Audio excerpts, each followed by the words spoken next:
કરશનભાઈ વાડદોરિયા, તાલુકા કોંગ્રેસ પ્રમુખ વિસાવદર। મારે જૂનાગઢ જિલ્લાની આમ જનતાને જણાવવું છે કે ગઈ 2 દિવસ પહેલાં તાલાળા તાલુકા પંચાયતની પ્રમુખ ઉપપ્રમુખની જ્યારે ચૂંટણી હતી ત્યારે ત્યાંની પરિસ્થિતિ 9 સભ્યો ભાજપના હતા, 7 સભ્યો કોંગ્રેસના હતા, 7 સભ્યો આમ આદમી પાર્ટીના હતા અને 2 સભ્યો કોંગ્રેસના હતા।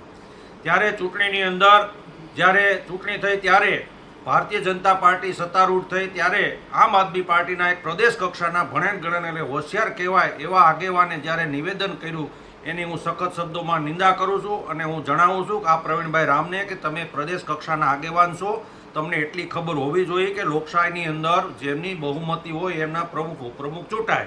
ત્યારે તમારી પાસે 7 જ સભ્યો હતા, છતાંય તમે હાર તોરા પહેરી ફટાકડાના બંડલો લઈ અને મીઠાઈ લઈને તમે પહોંચી ગયા હતા। તમને ખબર હતી કે અમારી પાસે બહુમતી નથી, અમે હારવાના છે, છતાંય ત્યાં જઈને ફોર્મ ભર્યું અને હારી ગયા। એટલે આક્ષેપ તમે કોંગ્રેસ ઉપર નાખો છો કે કોંગ્રેસે ભાજપને બેહારીને કોંગ્રેસ ભાજપને ભળેલી। અરે ભાઈ, કોંગ્રેસ ભાજપ અરે ભળેલી હોત ને કોંગ્રેસે બેહારી હોત તો તમે કોંગ્રેસના સભ્યો પાસે હું કામ 3 દી ટેંગા ટોળીને ઉઠબેઠ કરતા હતા કે તમે અમને ઉપપ્રમુખ બનાવશું ને કારોબારી આપશું? કોંગ્રેસ હારી નહોતી, કોંગ્રેસ ભાજપ અરે ભળેલી છે, તો તમે અમારા હું કામ લોદર તોડતા હતા? તમારે હું કામ અમારી પાસે આવવાની જરૂર હતી? અને હવે તમને મત ન મળ્યા એટલે કોંગ્રેસ ખરાબ થઈ ગઈ, કોંગ્રેસ ભાજપ અરે મળી ગઈ। મારે તમને કહેવું છે કે આજે ભેસાણની ધોરાજીની તાલુકા પંચાયતમાં તમારા આપના સભ્યએ ભાજપના પ્રમુખને ઉપપ્રમુખમાં ટેકો આપી અને એમને પ્રમુખ બનાવ્યો।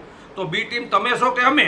આવું જ જૂનાગઢ તાલુકા પંચાયતની આજની ચૂંટણીમાં ડ્રામા બન્યો છે। તમારા 9 સભ્યો 9 ભાજપના, તમારા બેયના 9 હોવા છતાં તમારા 5 સભ્યોએ આજે પ્રમુખની અને ઉપપ્રમુખની તરફેણમાં ભાજપની તરફેણમાં મત આપ્યું છે તમારા આપના સભ્યોએ। અને તમારા પ્રમુખે જિલ્લા આમ આદમી પાર્ટીના પ્રમુખે ઈરાદાપૂર્વક ભારતીય જનતા પાર્ટીના પૈસા લઈ અને તમારા સભ્યોને ઈરાદાપૂર્વક અડધી પોણી કલાક સભાખંડમાં પ્રવેશ્યા છે। એના કારણે તમે ભાજપ હારે મળી ગયા છો એ સ્પષ્ટ સાબિત થાય છે। છોટાઉદેપુરમાં પણ તમારા સભ્યો મળ્યા ગયા છે। એટલે કોંગ્રેસ તો જૂની 70 વર્ષથી પાર્ટી છે, 30 વર્ષથી સત્તામાં નથી। સત્તા જો કંઈક જતા હોય તો તમે મોટે ઉપાડે વાતો કરો છો કોંગ્રેસ વેચાય છે, તમે તો હજી બાળ છો, નાના બાળ છો, તમારા મળ્યા હજી વેચાવા, હજી તો આ શરૂઆત છે। તમારા સભ્યો મળ્યા છે જાવા, તમે એને પકડો, પહેલાં તમારાને હાંચવો, પછી તમે બીજા ઉપર આક્ષેપ કરો। એટલે આવા ખોટા આક્ષેપો તમે પ્રદેશના કક્ષાના આગેવાન હોવા છતાં બંધ કરો। અને જનતા જાણી ગઈ છે અને ટૂંક સમયમાં વધુ જાણી જશે કે તમે ભાજપની ખરેખર બી ટીમ છો।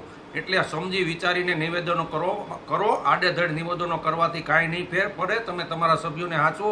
હજી તમને ચેલેન્જ કહું છું કે 1 કે 2 મહિનાની અંદર તમારું ક્યાંય અસ્તિત્વ તમારા સભ્યોનું નથી રહેવાનું।